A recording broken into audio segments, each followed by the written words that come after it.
성도 여러분, 우리가 성경을 묵상하다 보면 과거 이 성경의 시대와 오늘 우리가 사는 시대 사이에 그 문화와 사상과 많은 가치관의 차이로 인해서 오늘 우리가 이 본문을 이해하면 어려운 본문들이 여러 군데에서 발견이 됩니다. 오늘 우리가 함께 살펴볼 본문이 그러한 본문 중에 하나인데요. 한 남편이 자신의 아내가 바람을 피웠다고 의심할 경우에 그것을 하나님께 물어 제 책을 구별하라고 하나님께서 명령하는 내용이 담겨 있는데요. 이 본문에서 오늘 우리는 하나님 나라의 공동체에서 가정이 가지는 의미와 나아가서 하나님과 우리의 관계를 다시 세우는 시간으로 가져가 보려고 합니다. 민수기는 출애굽기 19장에 하나님과 이스라엘 백성들이 시내산 아래에서 맺은 언약을 세워가는 과정 중에 있음을 우리는 기억해야 합니다. 우리가 출애굽기 19장 5절 6절을 보면 이렇습니다. 제가 한번 다시 읽어보겠습니다. 세계가 다 내게 속하였나니 너희가 내 말을 잘 듣고 내 언약을 지키면 너희는 모든 민족 중에서 내 소유가 되겠고 너희가 내게 대하여 제사장 나라가 되며 거룩한 백성이 되리라. 너는 이 말을 이스라엘 자손에게 전할지니라. 이스라엘은 지금 출애굽기 19장의 언약처럼 하나님의 소유가 되고 제사장 나라가 되고 거룩한 백성이 되기 위해서 빚어져 가고 있는 과정 중에 있습니다. 그래서 하나님은 이 언약부터 시작해서 성막을 짓게 하셨고 율법을 주셨고 그 가운데 하나님과의 관계를 세우는 제사를 허락하셨고 모든 그 관계 가운데서 또 이제 하나님의 군대로서 거룩하게 이 세상의 중심 나라가 될 것인 군대가 되어야 하기 때문에 인구를 계수하여서 진을 편성하여 하나님 중심으로 그 군대가 되도록 민수기 1장부터 4장까지 하나님께서 쭉 명령을 하셨습니다. 그리고 민수기 5장과 6장에는 하나님 나라의 공동체인 이스라엘이 어떻게 일상에서 거룩한 백성으로서 이 거룩을 지킬 수 있는지 레위기에 주셨던 그 정결과 관련된 율법을 좀 더 구체적으로 오늘 여기서 가르쳐 주고 계신데 오늘 여기서 볼 본문은 여러 일상의 규례 중에서도 가정, 부부 관계에 대해서 말씀하고 있습니다. 본문은 한 남편이 자신의 아내가 간통했다는 의심이 들 경우에 그 여인의 부정 여부를 어떻게 판단하는지 그 절차를 알려주는 내용을 담고 있는데요.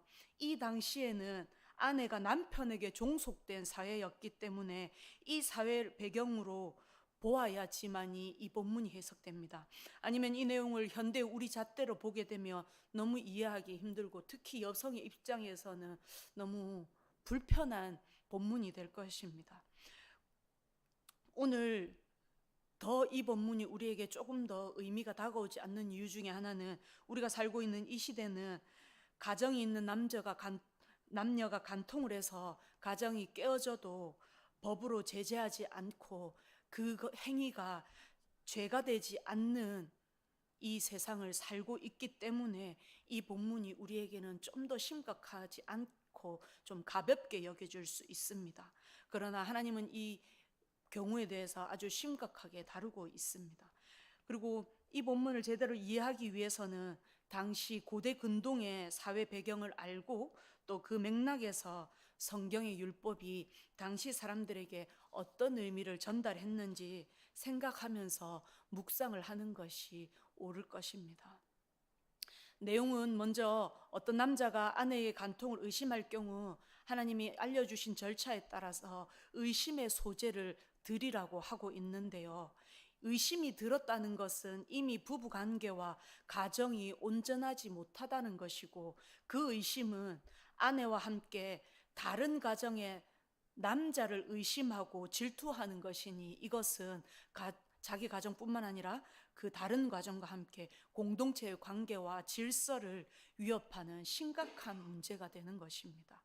가정은 공동체의 가장 기본이 되는 작은 단위입니다.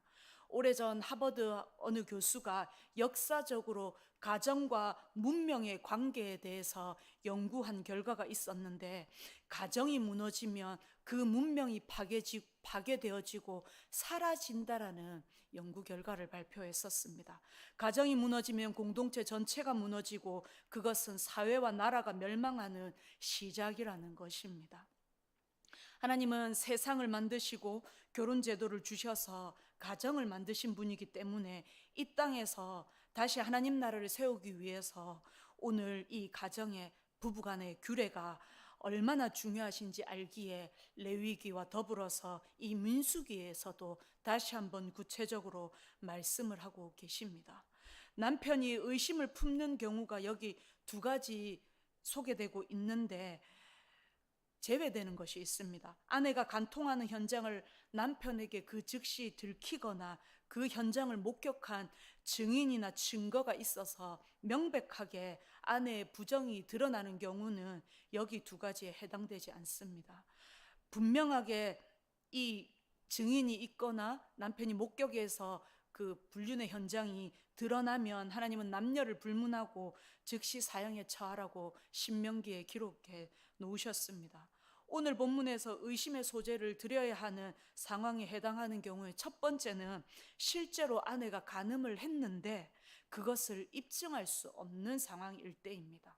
그리고 두 번째는 실제 아내가 간음을 했는지 확실하지 않은데 남편이 아내를 의심하는 경우입니다.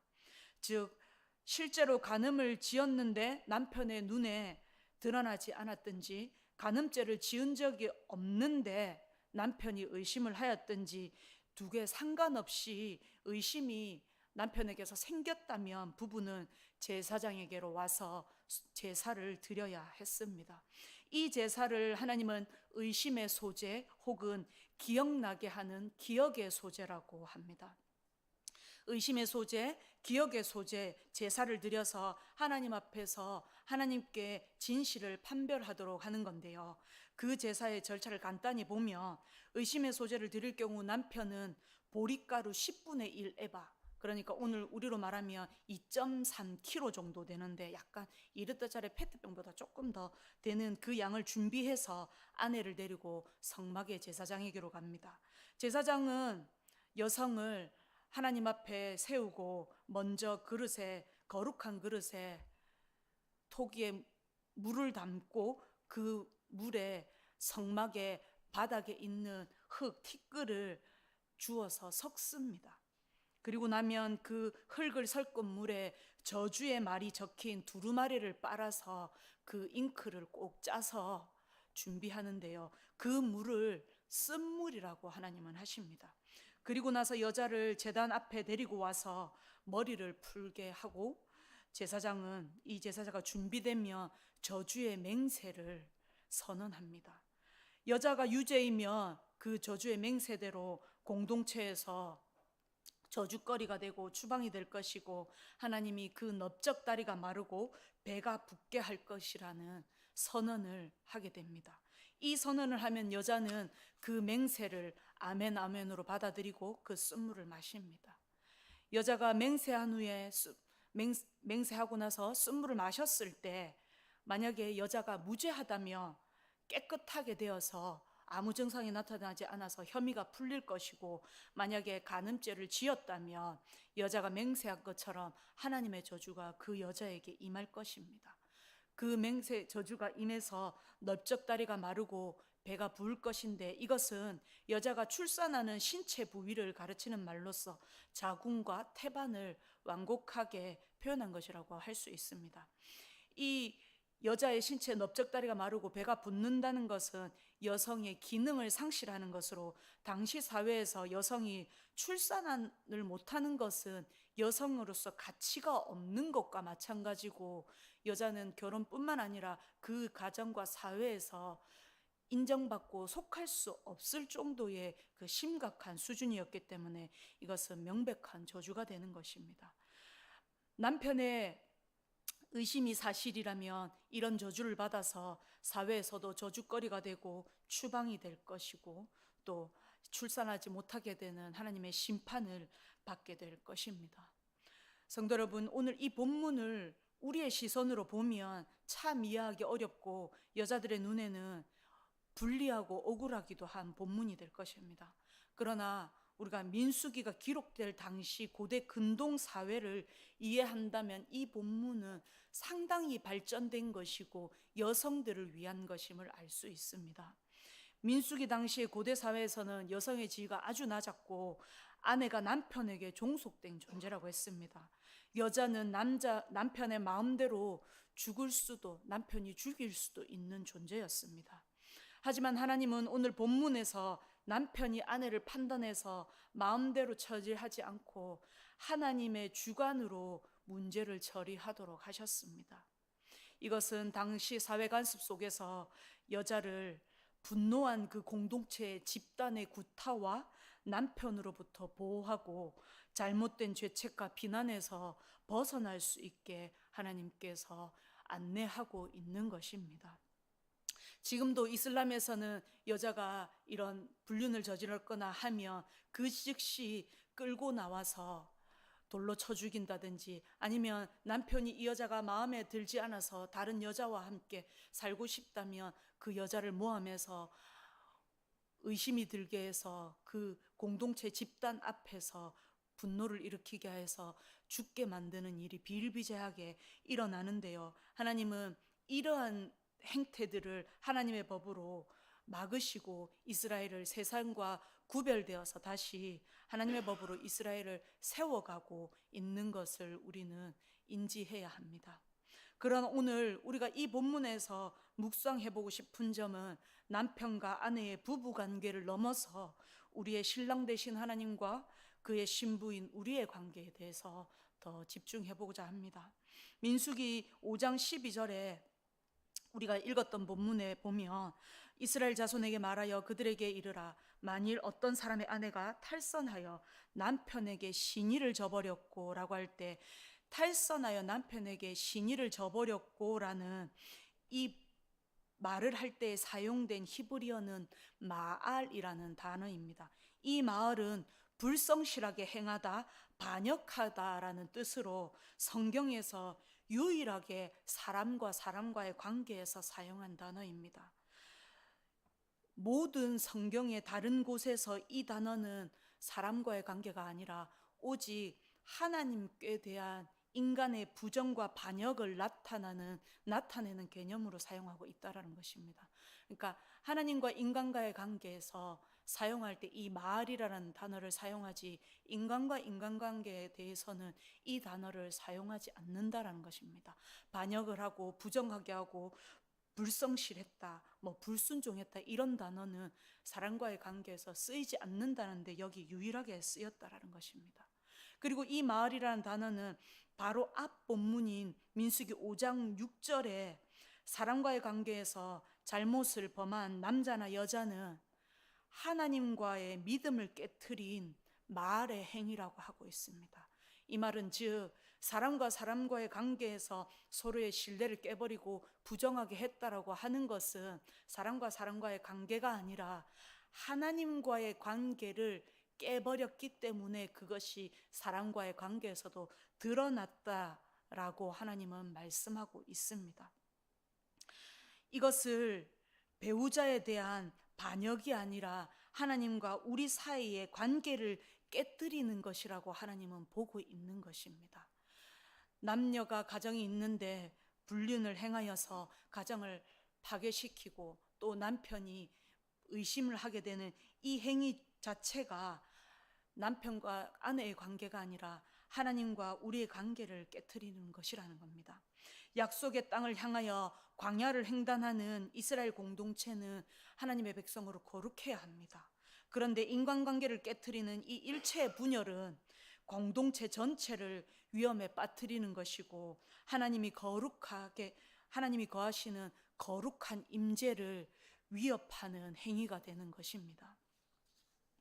성도 여러분, 오늘 결국 이 본문은 남편과 아내, 부부 사이의 관계를 바르게 하는 것을 넘어서 하나님과 우리 사이의 관계에 대한 말씀입니다.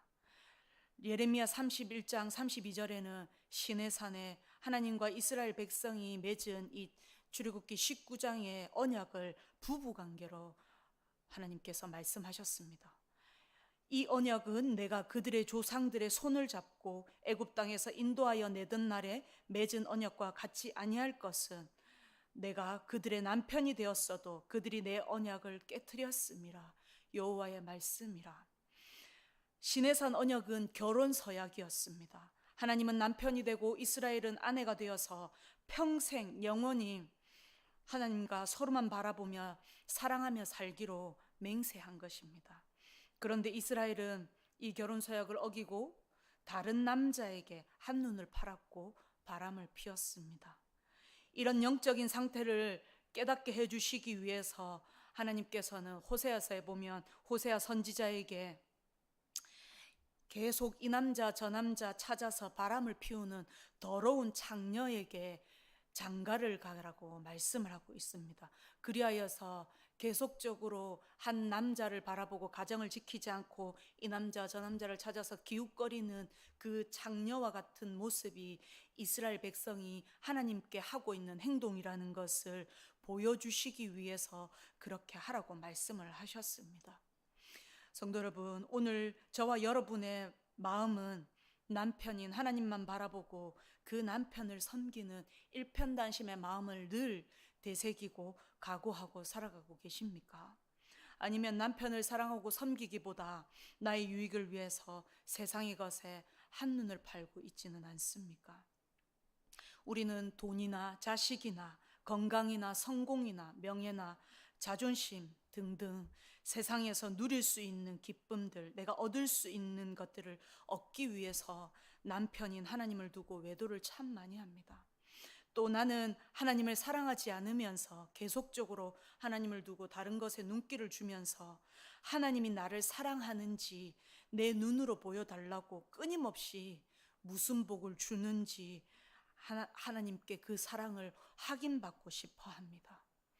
오늘 저 자신이 만약에 제사장 앞에 서서 의심의 소재를 드렸더라면 그 저주에서 벗어날 길이 없는 명백한 죄인임을 드러나는 자리였을 것입니다.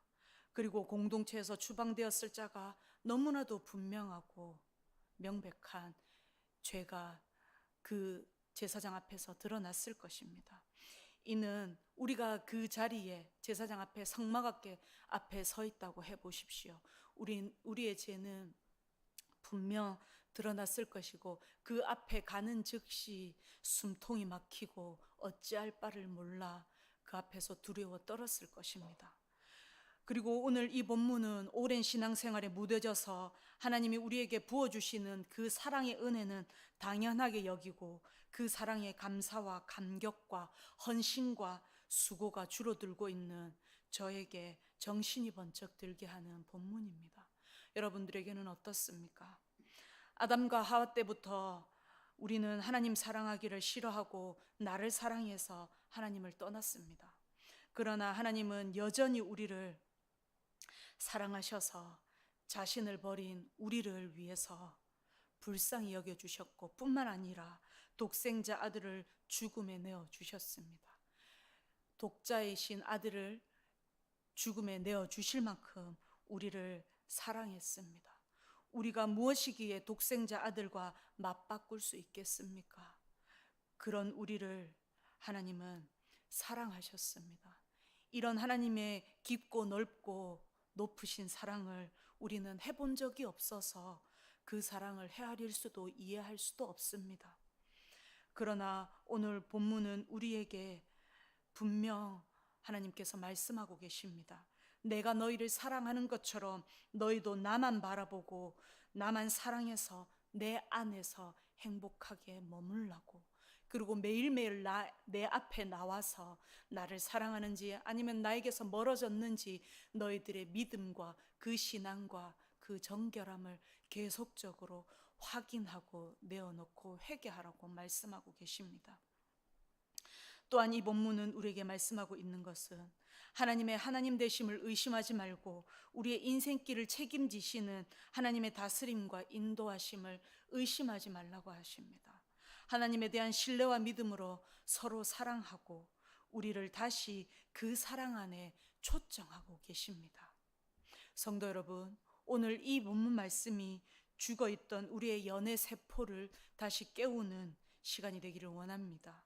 하나님을 향한 뜨거운 마음과 그분의 사랑에 어찌할 바를 몰라서 나의 것을 다 누리고 싶은 그 갈망과 헌신이 불일 듯 일어나서 하나님이 허락하신 가정과 교회와 나라를 하나님 나라로 세워가는 저와 여러분이 되시기를 주님의 이름으로 축복합니다. 함께 기도하겠습니다. 하나님 아버지,